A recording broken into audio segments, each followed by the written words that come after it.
nostalgic a kind, more like the people in the world seeking perspectives with a different line. The kids who share their interests together with a similar kind. When they said John Glover for Spider-Man, they didn't mind. The activists, directors, comments and the lectures, fanboys, professional artists and professors. Maybe a nerd who's just like you, talking about the things that you like too. So I invite you to the NOC. In full color, you see me. The hard knock life, comics, movies and TV, yeah. Pop culture with a different perspective. Watch it on your screen, hit play, so check this. Welcome back to the Nerds of Color's Hard Knock Life. I'm your host, Keith Chow. I have 5 very special guests tonight, and we're celebrating the 20th anniversary of Milestone Media. Four men came together: Michael Davis, Derek Dingle, Dennis Cowan, and the late Dwayne McDuffie, and they formed Milestone Media, which revolutionized the comic book industry. For a 4-year stretch, you know, you didn't have other comic books that spoke about what those comic books spoke about. Characters like Icon, Hardware, The Blood Syndicate. Characters that were of many ethnicities, many different genders and sexualities, all in the superhero milieu, and it was great. And we're here to celebrate those comics and those creators.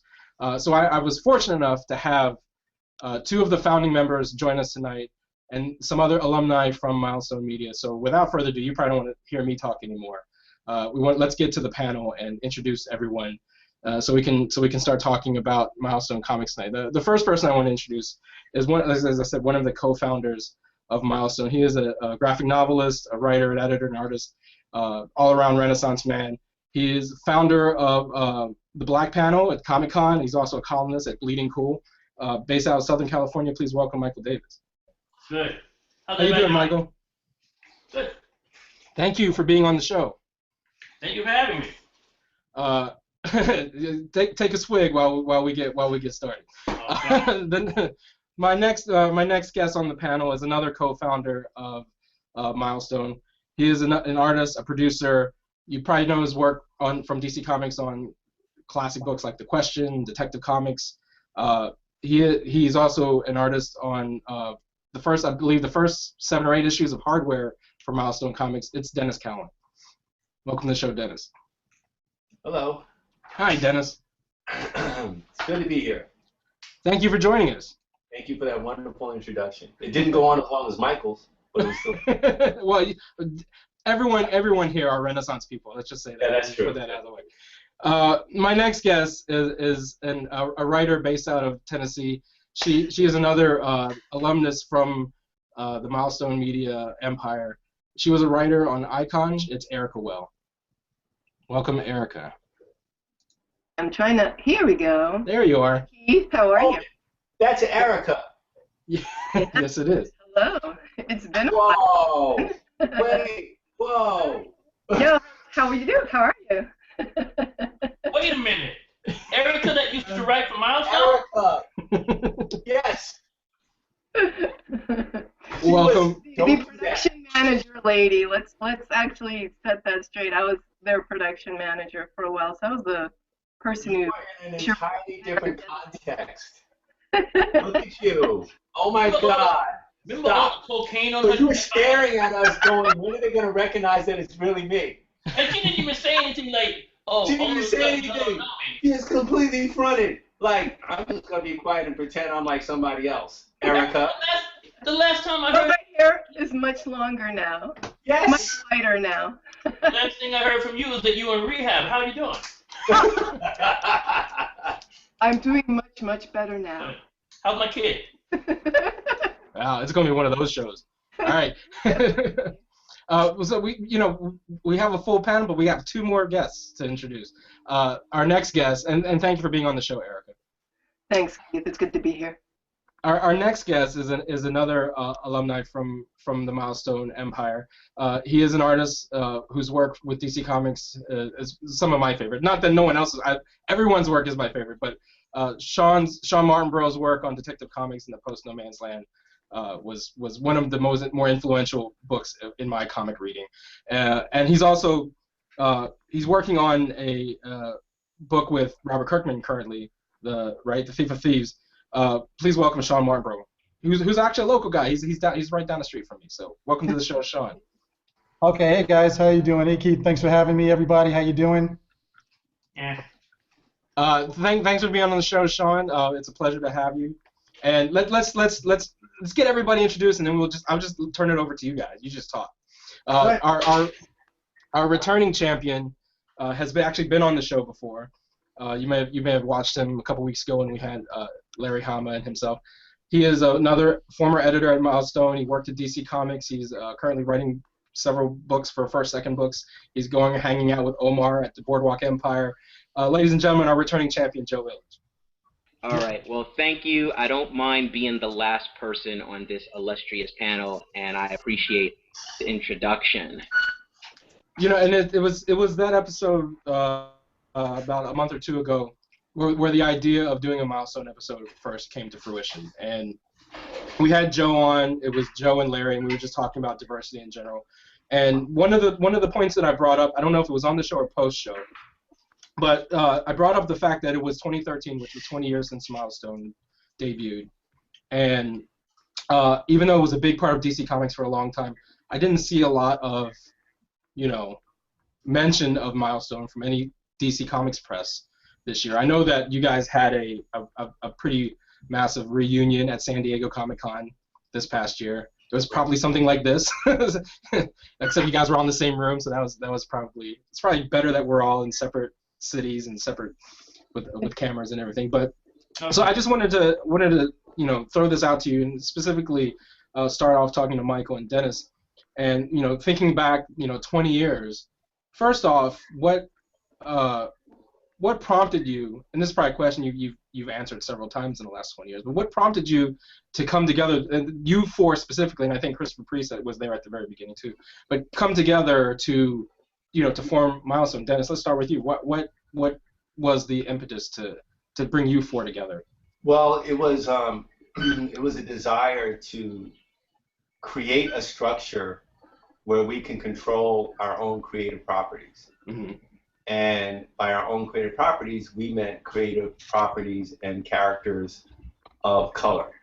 The original idea was my idea, and I called Michael up, and it was at San Diego, and it was more than 20 years ago in San Diego, because we started developing it like a year or two before we actually published. I called Michael up and said, meet me downstairs. I got something to tell you. So he met me downstairs at the hotel, and we took a walk around. I pitched this idea about, we got to do this comic company, and it should be with black characters. And it was very specific yet very broad. It wasn't really as focused as it turned out to be. Mm-hmm. When we contacted Christopher Priest and Dwayne McDuffie, specifically Dwayne, is when a lot of it came together in a sharper focus. Right. Editorially. I had a vision artistically, and a vision of the books and what the kind of books we could do, and the possibility of getting it all done. But as far as the architect of a lot of the editorial structure and focus, a lot of that was our partner Dwayne. So, right. And I mean, I think one of the also the revolutionary aspects of Milestone Comics is exactly what you said, that these were creator-owned comics. right. This was coming off the heels of Image, right? Image debuted the year before, or 2 years about earlier? About a year before. So And, I mean, the idea of coming together and forming your own comic book company, creating your own characters. But what I found revolutionary about it was your partnership with DC Comics, actually, because the thing about I mean, people give DC a lot of grief for how they treated the Schusters and the Siegels and anyone who's created characters for DC. They become DC. But you guys were like, no, we're going to create these characters. You're going to use them, but they are ours. Can you talk a bit about? You're going to use them the way we want them to. We want you to use them, and the way to do that was controlling all the editorial at that time. So that was the deal. That was the way they accepted it, and it would have made no sense. Michael can follow up on this, and Erica, Joe too. But it would have made no sense to do it any other way, and it would defeat the whole purpose. They wanted our vision of what these characters were about. So, I mean, that's a good point, Michael. Let's bring you in. How did you convince DC Comics? And this was 1992, 93. How did you convince them you know, like, okay, we'll give you guys complete control over these characters? Well, we didn't give him control. And if you make a difference like that. No, that's what I'm saying. How did you convince him to let you? Oh, not to give him control. Right.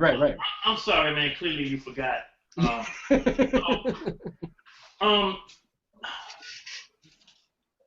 African Americans speak a language that African Americans understand, and DC Comics understood that they could not and would not reach the African American audience with authenticity if, in fact, they were the editorial control. Nor was that ever our concern. I mean, nor was that ever on the table. You know, black people, we do things the same yet different than other people. I mean, an American institution is dinner and a movie. Black people don't go to dinner and a movie. Black people go to the movies and they eat their dinner there, that popcorn or that whatever else they're eating, and then after that we will go to a club or a bar or a video store. So it's the same but different. But knowing those differences is what makes you authentic, as opposed to, you know, I mean, it's Vanilla Ice and then there's M&M. You know, and you know, we were authentic, and you know, and most of the convincing came from the fact that the Bible and the idea was just outstanding. You know, so I think they signed off the first meeting, if I'm not mistaken. Was that right, Dennis? What happened was that we spent a year putting together the Bible, which laid out the first 4 books that we ended up publishing. All the origins, backstories. It was also sketches of their environments, sketches of all the characters. It was a pretty thick Bible. But the document we gave to DC was a little thinner than that, and it distilled all the 4 books. I gave that to Paul Levitz on a Friday afternoon after meeting with him and telling him I had something for him, something I wanted him to read over the weekend. Please read it, get back to me, let me know what you think. I didn't tell him really what it was. I just gave him this hard book. At the time, we were called Creative Partners Limited. Very creative title, by the way. Yeah, we wanted to sound like we knew what we were doing. Yeah, really. So Paul literally took it on a Friday. Monday morning, called me, wanted to have a meeting. I believe all of us went down and met with him. I'm not quite sure how that happened, but we were wearing literally by Tuesday afternoon, after Jeanette Kahn had read it and it had run up a flagpole, he came back and said, "We want to do these books with you guys. Let's make a deal." It was over a weekend and a couple of days. So it really wasn't a lot of convincing. And he told me it was the editorial content of that document that got him. It wasn't just the idea of Dwayne and Michael and Derek and Christopher Priest and I getting together. It was what we had created and given to him. And DC at that time was really driven by editorial, right, to a large extent, more than entertainment. Right. So, I mean, and this was the early 90s. I mean, this was 92. This is 91. Oh, so the deal was happening in 91. Yeah, it was like 91, 92. It's like that. I'm trying to remember the exact dates, but it was happening a year or two before we pitched in 91. We developed the universe of marketing in 92, and we launched in 93. Yep. Here's something very interesting. The first people to bring us to the public was Image. Image introduced us at San Diego Comic-Con. Image introduced us to San Diego Comic-Con. Ron Liefeld found out what we were doing. He was excited. He said, we want to bring you guys up on stage. What you guys are doing is important. And this is when Image was Hall C. You know? Mm-hmm. I mean, Hall H, or whatever that was. So it was the big one. It was Rob Liefeld. It was all of them. All of them, you know? And I'll never forget that. Yeah. Well, I mean, that was kind of be my next question, because that's where I was kind of leading to with the whole, like I said, 92 was the launch of Image, and that kind of changed the world. And what made you want to go to like one of the big two, right? I know that a lot of you have a history with DC Comics to begin with, but what was it about, like, let's pitch this to DC, let's, you know, and rather than let's create our own characters, let's you know, solidify this within the DC Comics editorial? Was that a conscious decision, or was that? Yeah, everything was a conscious decision. I mean, that was based on Dwayne and Michael's relationship with Warner Brothers in DC, long-time relationship, so they got first crack at it. Okay. And the reason why it was DC, we considered Marvel, Dark Horse, all of them, and I think we talked to all of them. But in the end, it was DC because, one, they had the strongest pitch to us in terms of wanting to do it, and two, they had the largest distribution at the time, and our point was not to be a boutique thing that we were doing comic books for ourselves and we can distribute it at Black Expos or whatever, which is great, but it's a limited audience. We wanted to reach as many comic book buyers as possible. Right. So we had to go to people who could get into the comic book stores, which is common sense. And DC Comics could do that. Right, and again, and that kind of goes back to when I said I wasn't being hyperbolic when I said Milestone was revolutionary in the sense that it was a comic book company creating all new characters, completely original characters, and all characters of color. And that's another thing that I think a lot of people who have maybe let time pass and or forgotten about Milestone, maybe not familiar with Milestone, kind of forget that Milestone wasn't like the Black comics. There were characters of all ethnicities, as I said before. One of the things that I remember as I don't want to show my age, but I was as a child in 1993, as an Asian American child, and seeing a character like Zombie, and that spoke to me. I was like, oh my God, there's a which one? The Zombie. There's an Asian American character who's not like a martial artist. Right. And he's got shoes on. He's got shoes on, and he dealt with a whole different thing. And I remember when Wayne and I came up with that. I'm like all crazy. I'm like, okay, he can be mystical, but he also knows martial arts. And Dwayne is like, no martial arts. He really said, no, this guy does not do martial arts. So then Dennis said, how about karate? Not martial arts. I was right there. But that speaks to another point on Dwayne, which we can hit really quick. It wasn't just Black comics. The way it was originally conceived, and the way I originally pitched it was Black comics. Mm-hmm. When I said Dwayne expanded it, he was an architect, but he expanded it into, no, it's not Black comics. It's not just minority comics. It's the people who are outside the system comics. So, gay and lesbian, transgender, I mean, everything. Like Dwayne included everything in our comics. We were dragged into the 20th century. We dragged comics into the 20th century. Right. And sometimes to the point where the people even working on the books were like, whoa, what are we doing? Are you sure we should be doing this?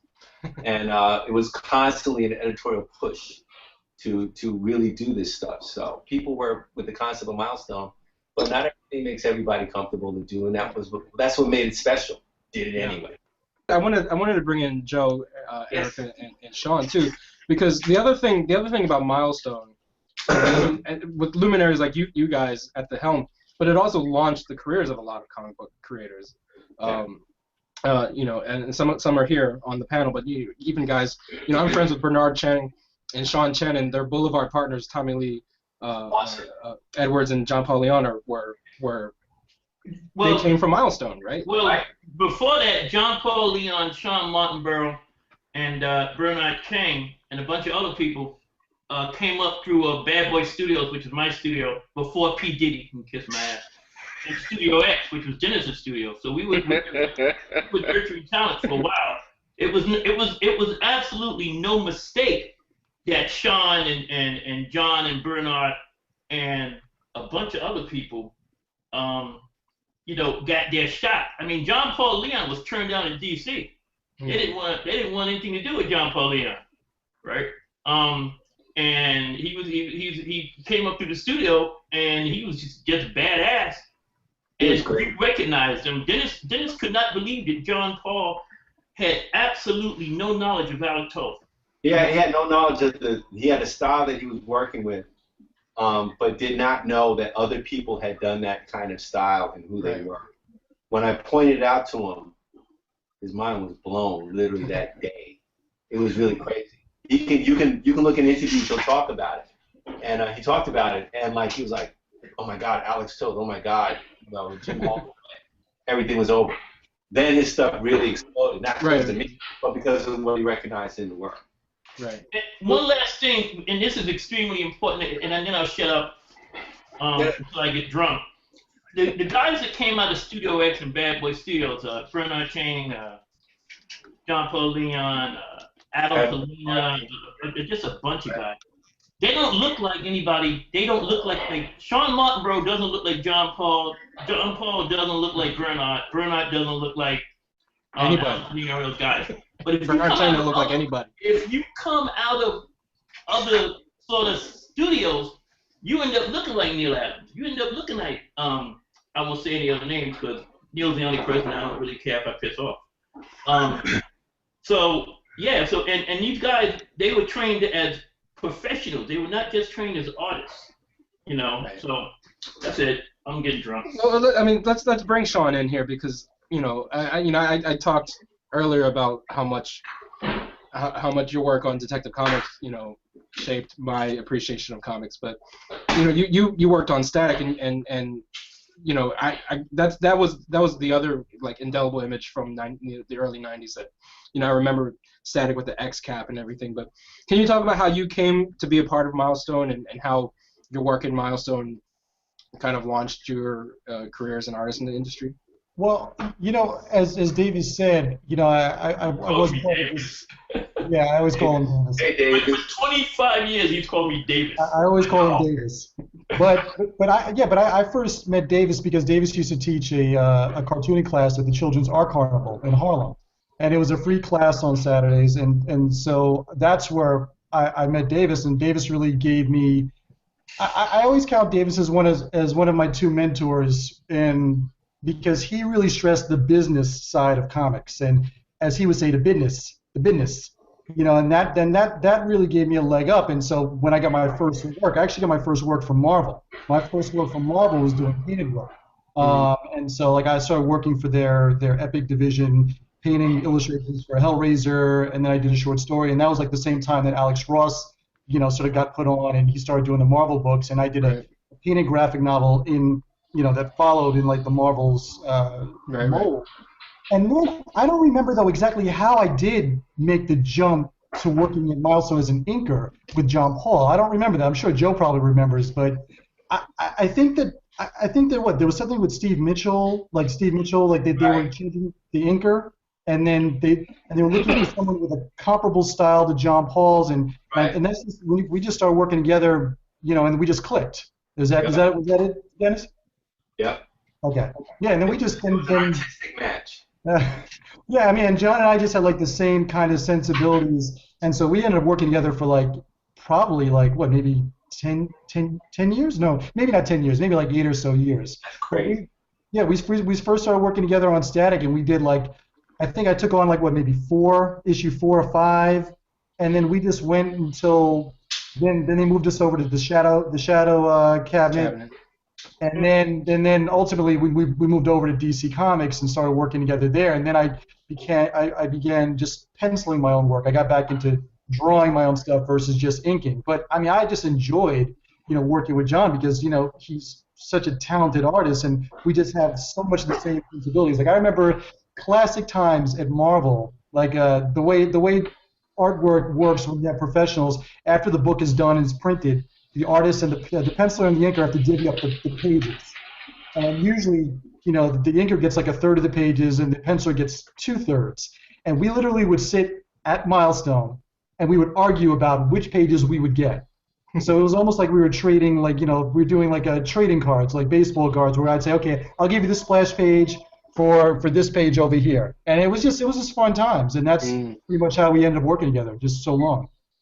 How about from like the writing side? How did you first of all, how did you become part of the Milestone family? And can you talk a little bit about the writing process? Because like I said, you wrote Icon. So can you talk about that process? Well, actually, just to clarify, I co-wrote one issue of Icon with Dwayne. Mm-hmm. And what I did primarily with Milestone was I was there. First, I started as a production assistant. And cocaine supplier. We don't talk about that, though. They started as their production assistant, and then I was promoted to their production manager. So basically, I was actually doing art corrections and lettering paste up and making sure that the books were on time. So basically, what was really terrific about working there, working with Dwayne as our editor-in-chief, was that he was not afraid about giving us the opportunity.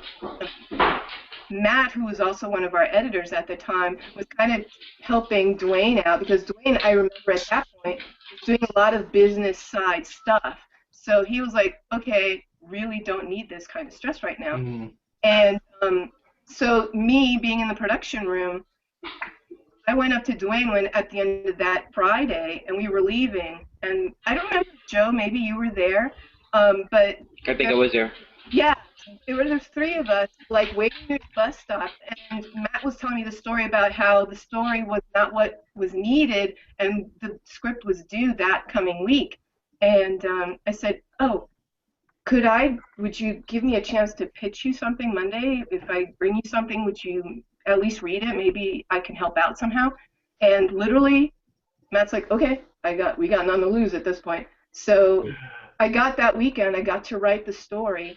I gave it to Dwayne Monday morning, and, you know, he goes to his office, he reads it, and I don't know, however long he took to read it, he comes into the production room a little while later, and he goes, we'll take it.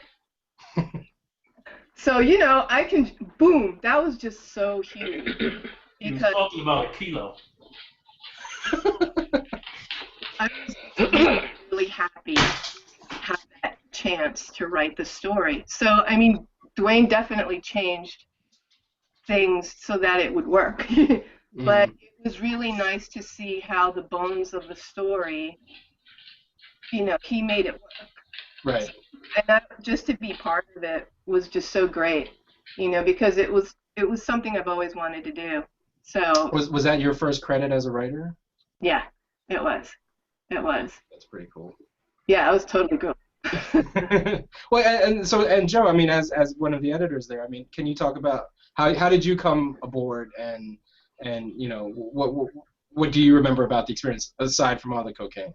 Well, okay, like, I remember everything through the haze of cocaine, actually, but I'm just going to focus on my origin story. Like, this is my Amazing Fantasy 15 moment here. And what happened is, at the time, I didn't have a job, or they call it in-between jobs these days. And I read in a catalog called Advanced Comics, I read this interview with the founders of Milestone. And I read this thing, and it blew my mind. And they said they had internships. Now, I'm going to keep it real for you. My mother is West Indian, so the idea of working any place for free is a no-go. So I had to convince her that I should go work someplace for free. But I knew that this was history, and I said, you can either be there or you can be on the outside.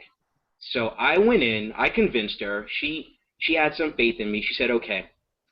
I go in, I get interviewed by Matt Wayne and Dwayne McDuffie. Now, the way it went is, I'm standing at the doorway. I never got to sit down. I'm standing at the doorway. Matt is asking all the questions, and Dwayne is just sitting at his desk on the side looking at me. With that Dwayne look. The whole time, he doesn't say a word. He might have said hello and goodbye, but that was about the extent of it. So I was sure that I had gone down in history at failing to get a job that didn't pay anything. I was certain that I didn't get it, you know. What is that? How useless are you when you fail to get a job that doesn't pay, right? Hey Joe, and did you mention that Dwayne was like 6'3" or whatever he was? Yeah, so that's the thing. And you're looking at you. That's a lot of dudes just standing there, just looking at you. Yeah, seriously, it's truly intimidating. I wish I had no peripheral vision, but I did, so I saw him all that time. And then I got the call, and they said, okay, you know, we'll take you in. And I was like, oh, this is great. And so I worked there for 3 months, and I saw the whole process and saw all these comics getting crafted. And then, you know, 3 months had passed, and you know, it was time for me to go find a job. And I said, hey, you know, I really like you guys. This is great, but I need to make some money. And Derek Dingle, the president of the company, offered me a job. And that was how it began. So I started in you're in comics today because of that. Yeah, I am, because of these 4 generous men who took a shot on me. And so I was in the business side at first, and Derek took me under his wing, showed me the business of comics. And Milestone was like a bullpen. We had like this loft area, which was awesome. And Erica could tell you this. Every Friday we were crashing to get comic books out. It was like a big adventure, like an action movie, like a Jerry Bruckheimer thing. And one time I saw this every Friday, but one time I saw this, and it was a pivotal moment in my life, because I said, that's where I'm supposed to be. I'm supposed to be in the epicenter of that, struggling with all these people and feeling the catharsis every Friday. And so I came back that Monday and I made a major decision, and I asked to be moved over to editorial. And Dwayne took me under his wing, and he showed me what an editor was. An editor was something that I read in Chris Claremont's and John Byrne's X-Men, and I didn't care about. I was like, okay, who wrote it, who drew it, who colored it? Editor, what is that? I don't care what that is. And Dwayne showed me what it was and what the art of editing was. And to speak to what Erica said about generosity, my first published work was at Milestone. It was an issue of Shadow Cabinet. And I remember the day that everyone just pulled out a copy and, like said congratulations and this and that. And look, let's keep it real. I don't know many writers that are really like excited about their first work. And I thought to myself, wow, these people put the regular team on hiatus to give me an opportunity to write, probably affecting their credibility, but they were willing to take that. But they were willing to take that risk because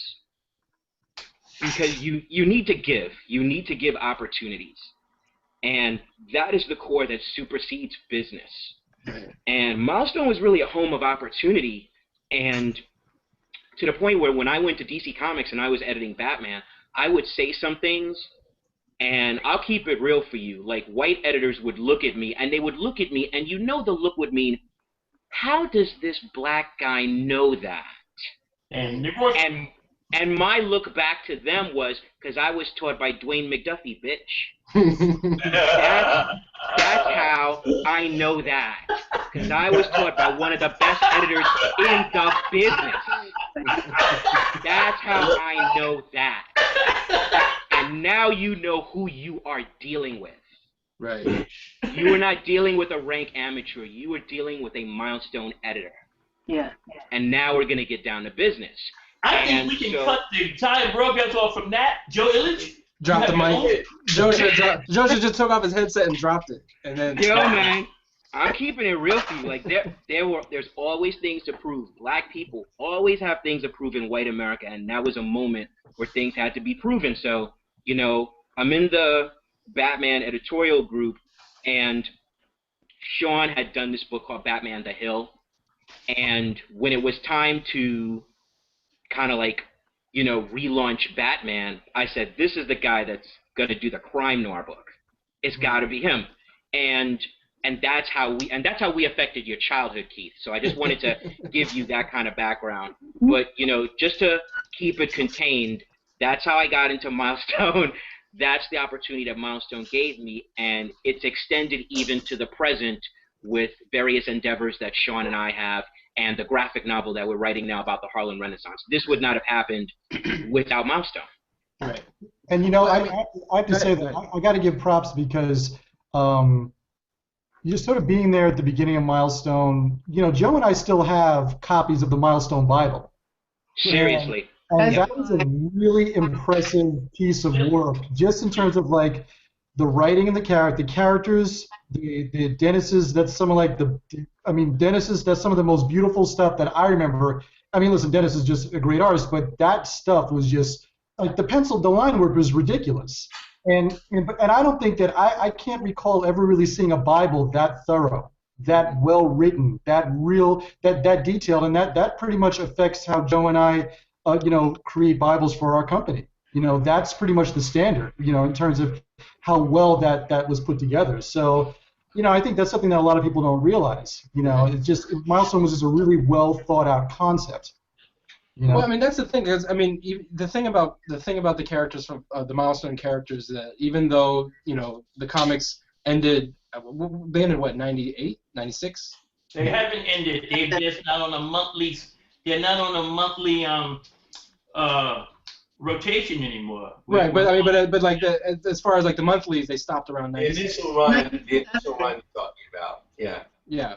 But what the point I was going to make, though, is that even though that was the case, that like essentially the monthly comics hadn't come out since 96, those characters are still around, and they're around in multimedias. I mean, Static Shock had his own very popular show on television. You see, even in Young Justice, which was a recent animated series, you had Icon and Rocket, and I think even Static was on that as well. Like, so these characters are still in the ether, and DC's tried to bring them back a couple times in the New 52 and stuff like that. So, I mean, I think that's the testament to the legacy of Milestone. That it wasn't just like a flash in the pan. These were very indelible characters that will exist for all time. And I mean, I don't want to plug myself. I mean, we try to do our own Milestone thing with Secret Identities.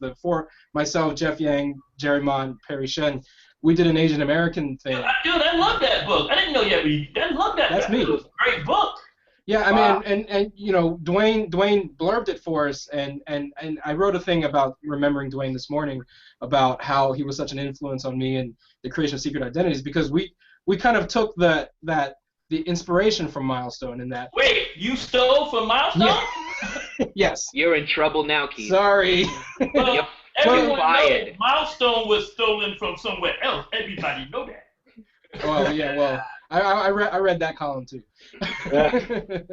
But seriously though, the idea of like, because I mean, it came from the same place, right? Like wanting to see authentic representations of people you recognize in this, genre, right? Because what I wanted to talk about is that the other thing about the legacy of Milestone is that, if you look at mainstream comic books today, there's without Milestone, I mean, Secret Identities, it was nowhere like even in the stratosphere of what Milestone was.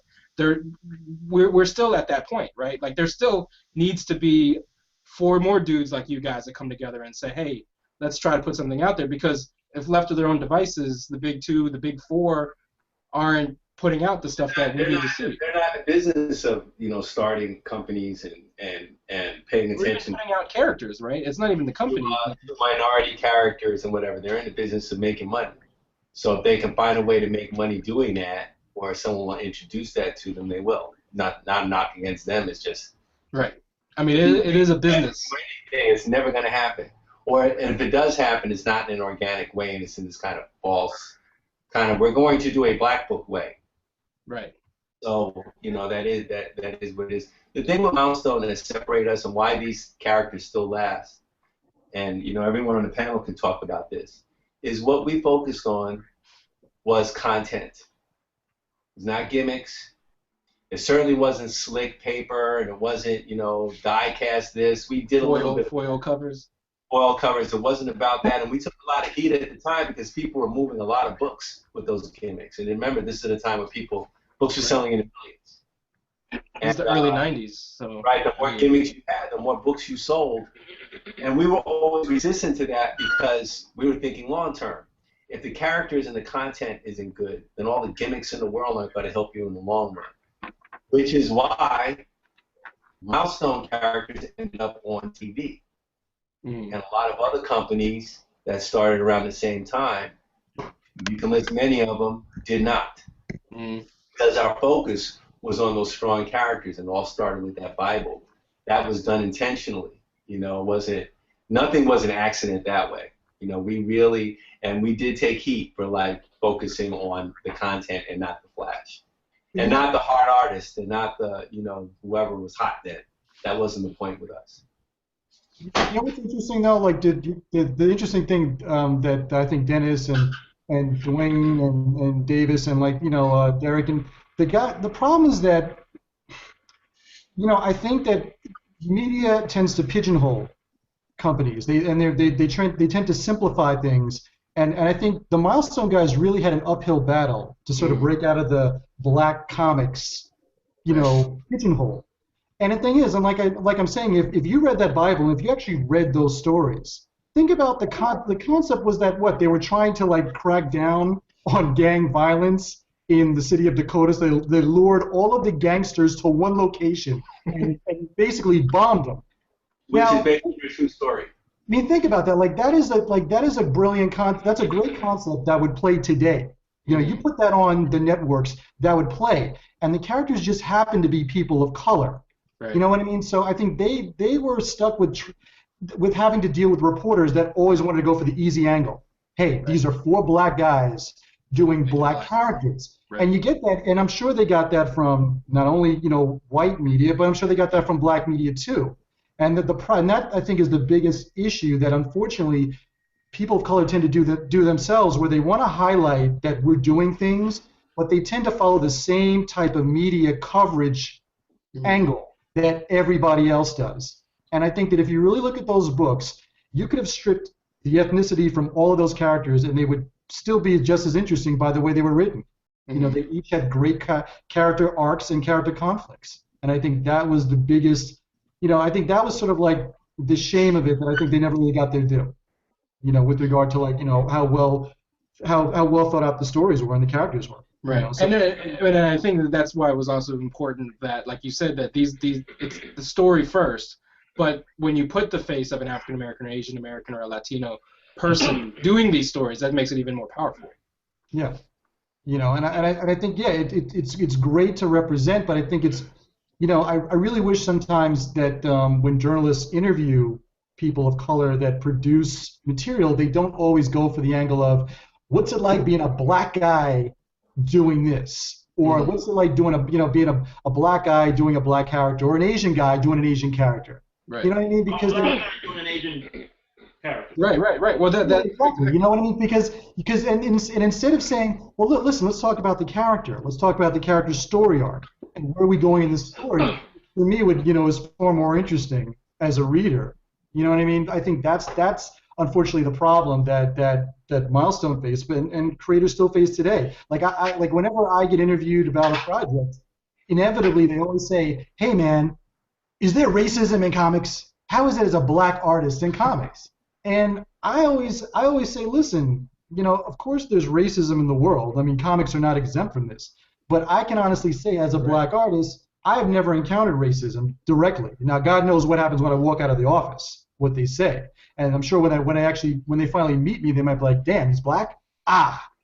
But I've never encountered anything directly, and I'm sure black writers have a whole different story. But as an artist, I've never encountered any. And I remember this guy was assigned to do a piece on me in Vibe magazine, and this is like a white writer. And he kept going for that angle, which is, "Hey man, have you dealt with racism in comics?"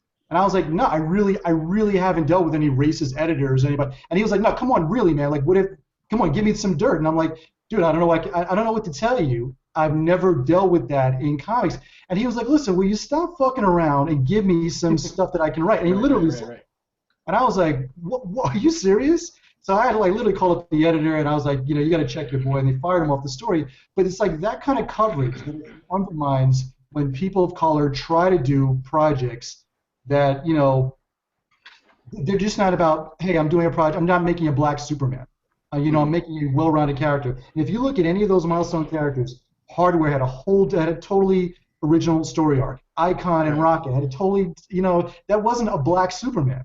Right. But he got pigeonholed like that back then. Yeah, the only thing that made him comparable to Superman is that he flew and he had a cape. Right. You know what I'm saying? I mean, and I'm sorry, he came from another planet. He was an alien too, right? Yeah, he was an alien. There's that. It's true. If you read those comics, Hardware was a story about the corporate ceiling that black men are still encountering today. Icon was a story about class warfare, which is very, prevalent today. I mean, people forget Icon was a Republican. That's right. Icon was a Republican. No. Icon was a Republican back when Republicans Right. True. I mean, this was the 90s, right? Yeah, exactly. Right. Icon's not a John Boehner Republican. This Well, he's is- not Herman King. He's not Herman King. Right. People don't remember this about Icon. It's a Dennis.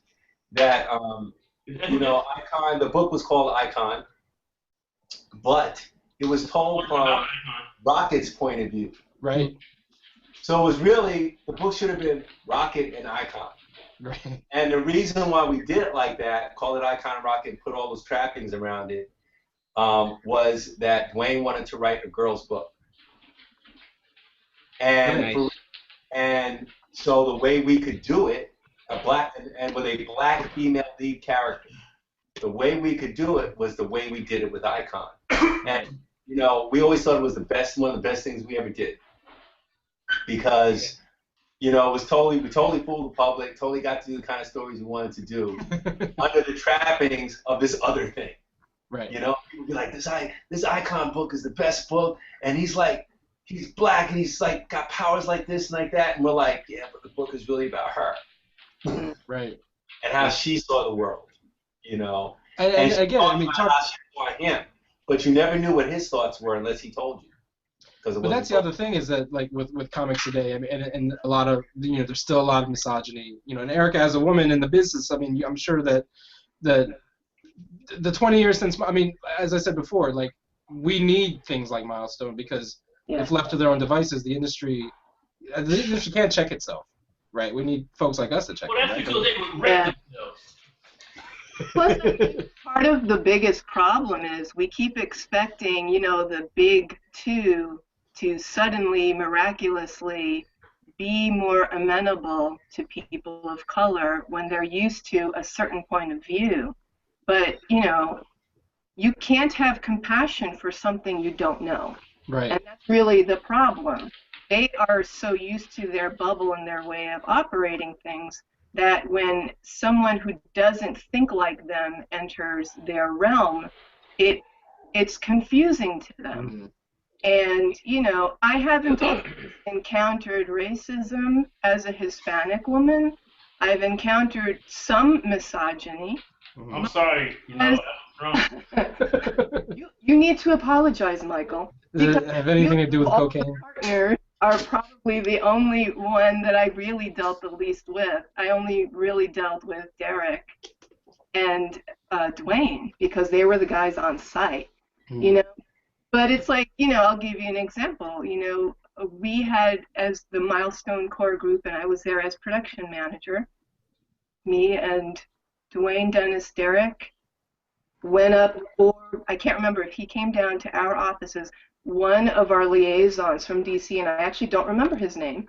So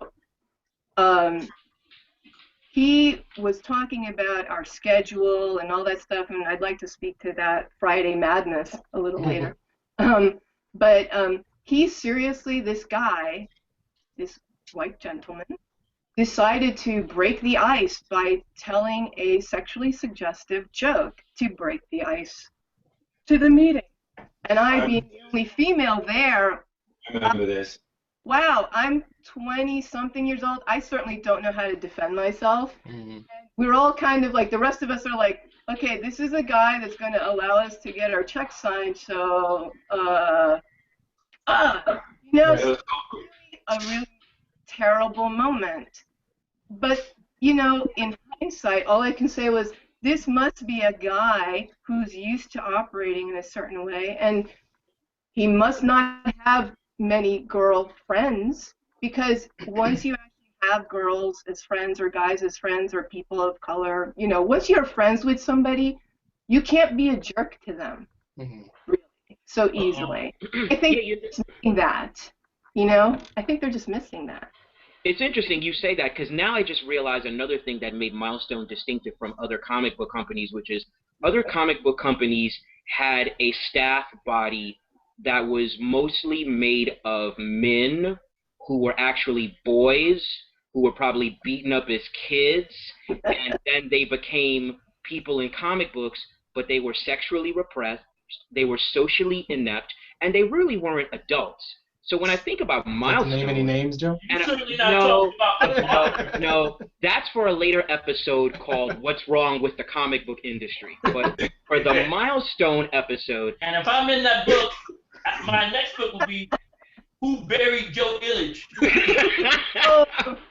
well, suffice it to say that the governing body of Milestone, they were adults, and that it was refreshing to work with adults, with men and women of different ethnic backgrounds and different experiences, and that's part of what joined us. That we were all the other. We were all this thing that American society calls the minority. But Right. if you look at There's the more way, of us in the world than anybody else. I was going to say, if you look at the way the population is going, we're really the majority. We're not the other. We are. That is not, yeah, we have to are it.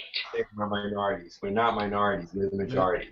Exactly. I So mean- that's another thing that really distinguished Milestone as a climate, and it's crazy. The existence of Milestone attracted so many people from other media. I still remember to this day meeting people like Quincy Jones and Vernon Reed from In Living Color, and Carl Lumbly, who played Mantis on the television show for Fox. I remember meeting these people in the Milestone offices, which meant that Milestone was such a groundswell, such an important thing, that it attracted these people from all these different arenas to actually see it.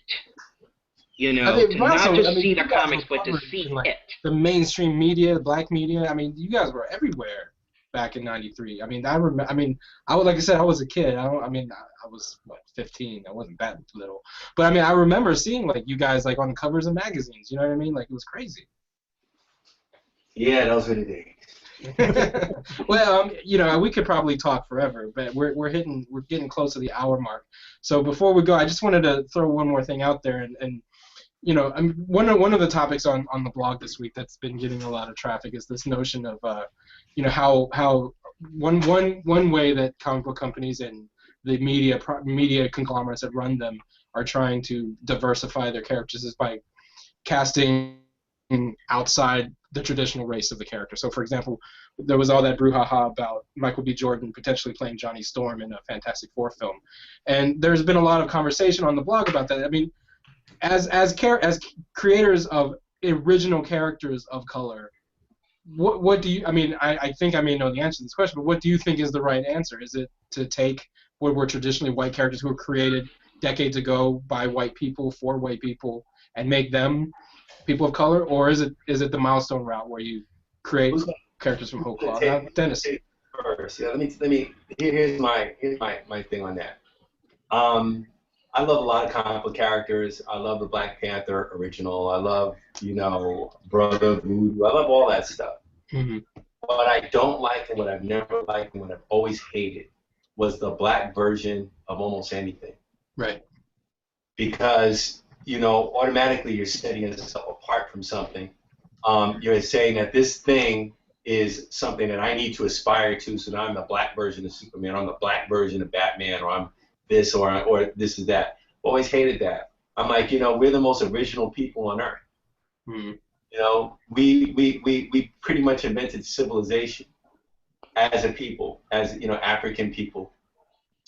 So we can invent comic book characters that are totally original and our own. And that was the thing with Milestone. I didn't want to do a black version of anything. To this day, I don't like doing black versions of things. Mm-hmm. You know, and I don't like it. I don't want to see the Black Avengers. I don't want to see the black this, the black that. Just do your characters, do your own characters, make them intrinsic to yourself and your experiences, or whatever you want to write about. But to sit there and to draw a black Batman for no reason other than to make him black because, or what, has always been, to me, the laziest bit of creativity you could possibly do. It may be good, it's just laziness to me. And that's probably the most damning aspect of it. Nothing to do with race. It's just lazy writing. It's just an easy out. It's just an easy thing. Yeah, would it be cool to have a black Batman? I don't know. I think they did, didn't they? How cool was that? You tell me, you know? So, I'm sorry, but that's my take on all that. Everyone else may have a different opinion, but when it comes to, here's the thing, people are losing their mind over a possible black character. I mean, a possible white character becoming a black character. People who have a problem with Johnny Storm being a black man, there are two kinds of people. There's racists, and then there's people like me who want to see what I read in the comics when I was a kid, you know, 10 years ago. But here's the thing.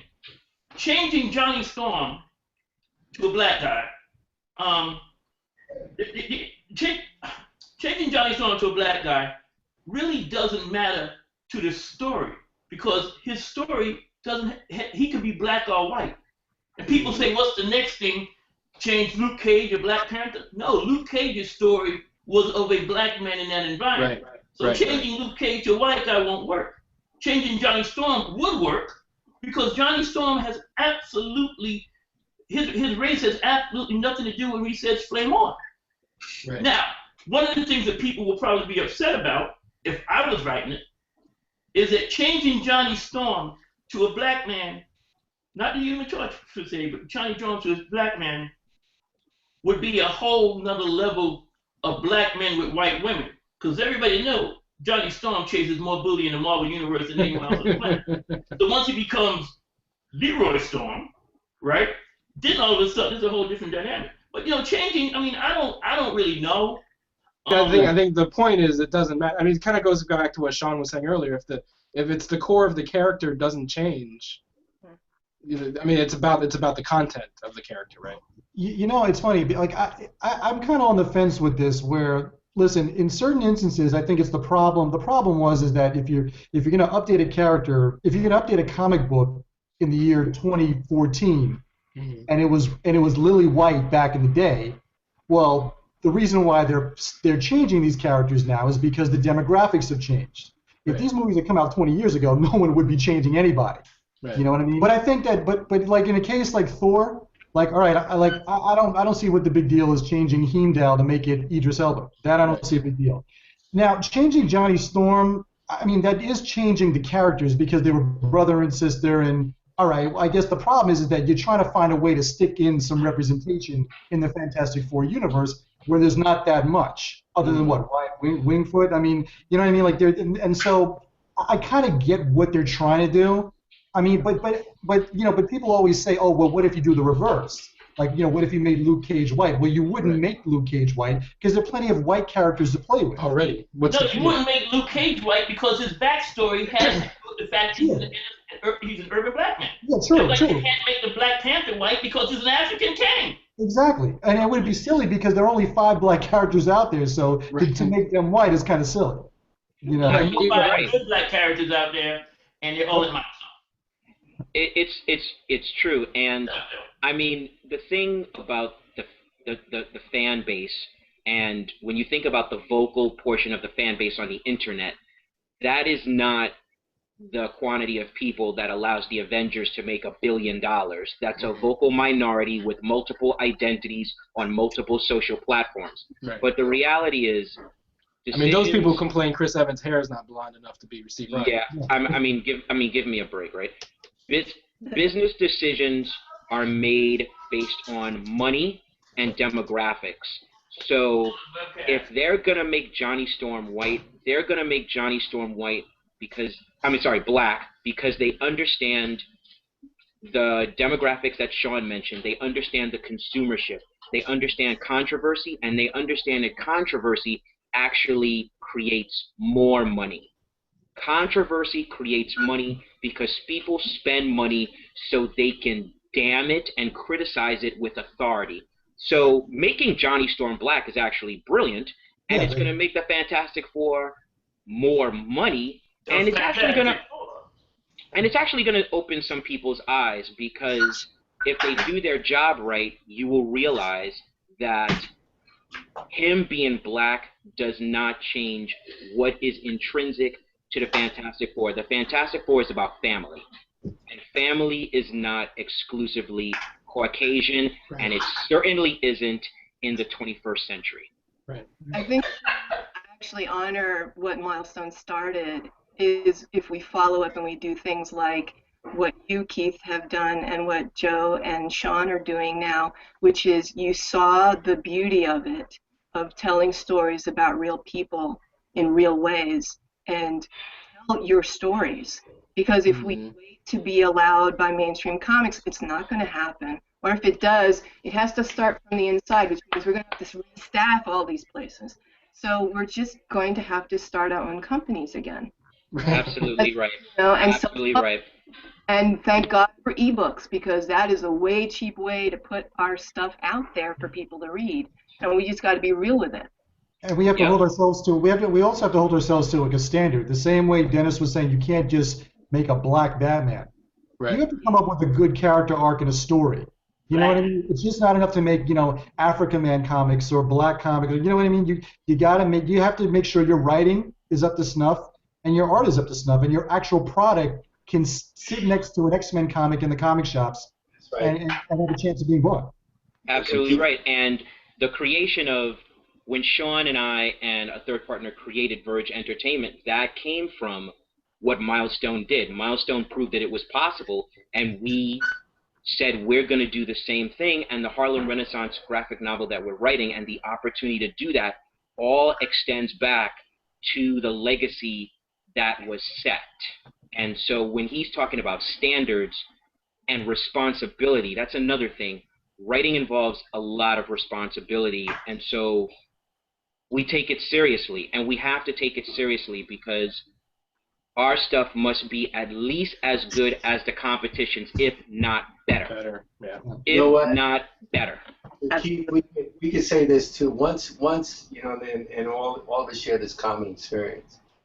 Once we were at Milestone and did the kind of stuff we did, it affects you forever. You can never really go back to just doing whatever superhero comics you're doing. You could do those, but in the back of your mind, you know there's always something more. And there's always something that you should be doing that you could be doing. Right. Joe Illidge and Shawn and all these guys are doing that. And they're continuing that. And they'll always continue that. They won't be able not to. Because they've tasted and they've seen it. And they know what's possible.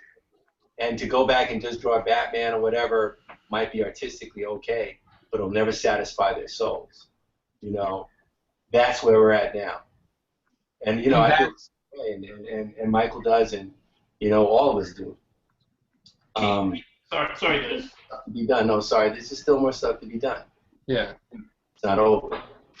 And I think that is the true legacy of Milestone Comics. That mentality that once tapped into that, I mean, it's with you forever. Exactly. And from a creative standpoint, from a writing standpoint, artistic standpoint, and from a reader standpoint, I mean, like I said, we did Secret Identities because we felt, as Asian Americans, we don't see true, authentic representation of Asian Americans and we love comics. That's the overarching thing about all of this, is that we love comic books and we love the superhero genre, and we want to see ourselves reflected in that.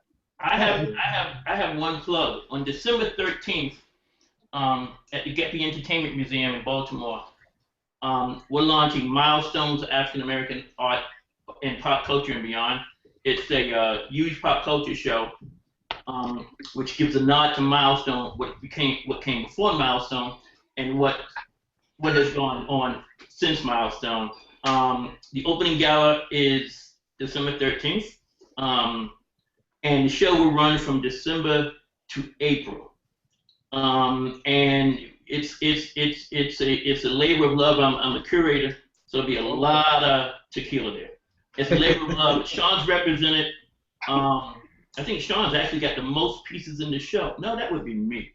But if you're in Baltimore, it's a must see. I'm very excited about it. My co-creator Tatiana El Khoury keeps sending me texts, calling me a bad word and saying to mention the show. Oh, well, I'm so glad you did mention it, because I will totally be there. Bernard Chang is in the show. It's about African American pop culture. You don't have to be black to represent in that space. Yeah. You just gotta be able to dance. I'm here all week. Anyway, I want to thank each and every one of my guests: Dennis Cowan, Erica Well, Joe Illidge, Michael Davis, and Shawn Martinbrough. This has probably been my favorite episode of Hard Knock Life. I want to thank you all at home for watching.